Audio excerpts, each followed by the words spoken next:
When Roop Kumari enters her younger sister's drawing room after 2 years apart, the familiar family dynamic is gone. In its place is a woman draped in expensive velvet and glittering with gold, a version of Ram Dulari completely unrecognizable from the girl she remembers. The disparity between them is defined by a single staggering number. While Roop Kumari's husband earns a respectable clerk's wage of 75 rupees a month, her younger sister's husband is suddenly pulling in 500. It is an income that defies the standard economic expectations of their social circle. In the face of this display, Roop Kumari's confidence withers. The pride she took in her own appearance that morning vanishes, replaced by a sudden, sharp awareness of her own perceived social inferiority. For Roop Kumari, the reunion ceases to be a family visit and becomes a measurement of her own life's progress.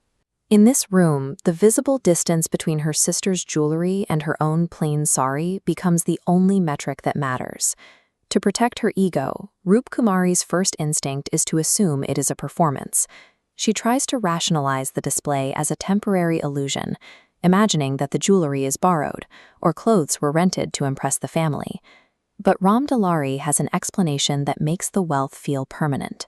She describes her husband's new career in sales, rewarding natural talent with massive commissions.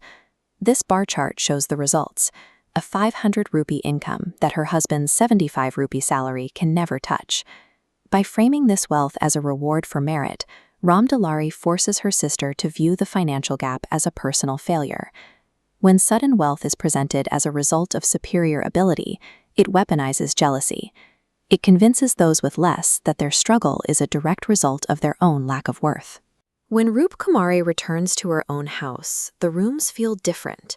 The home she once cared for now seems small and dim, the air heavy with a new sense of limitation. The furniture she used to keep clean and the life she once found acceptable now look like evidence of a life wasted. Because her baseline for what normal looks like has shifted, her own home now feels like a prison. She turns this bitterness on her husband, Umanath, lashing out at his steady, honest career.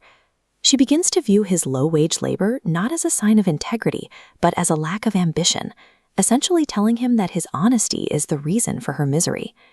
Comparison does more than create a desire for more. It actively destroys the ability to value the peace and stability a person already has.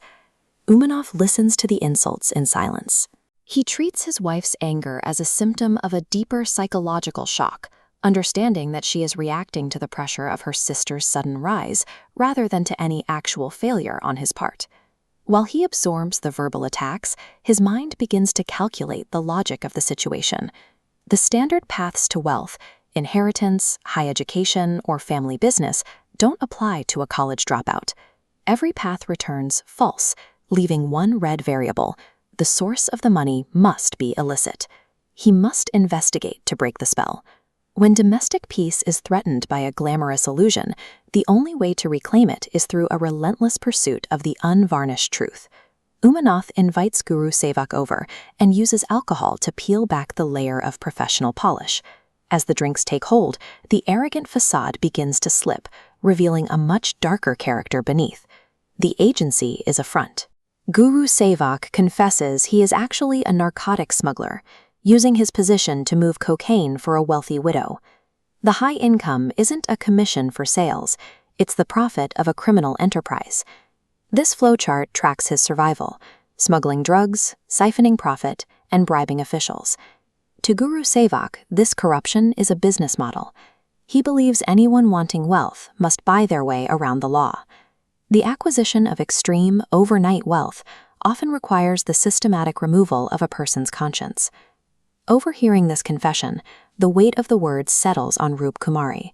The envy she felt for a week is replaced by terror. The gold she coveted now looks like a burden that could lead to a prison cell. Her desire for her sister's life disappears. She turns to Umanath with a new understanding, begging him to never abandon the safety of his honest, low-wage path for the sake of a few more rupees. Her view of her sister has shifted. She sees a woman living in a house built on crime, surrounded by predators and police who will tear her life apart the moment Guru Sevak's luck runs out. True wealth is not measured by the size of a bank account, but by the ability to live with an uncorrupted conscience and peaceful mind.